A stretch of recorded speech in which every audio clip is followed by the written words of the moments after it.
దేవుడి నామానికి మహిమ కలుగును గాక. చూసారండి, దేవుడు ఈ అంచె దినాల్లో ఆ యొక్క దేవుడు ఎంతగానో ఆది నుంచి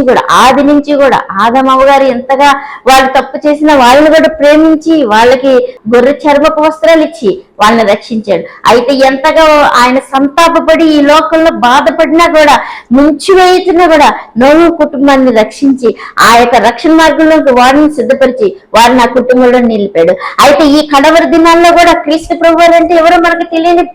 విధానంలో మనం ఉండి మోసం అబద్ధికుడు నాశనపోడు చేతిలో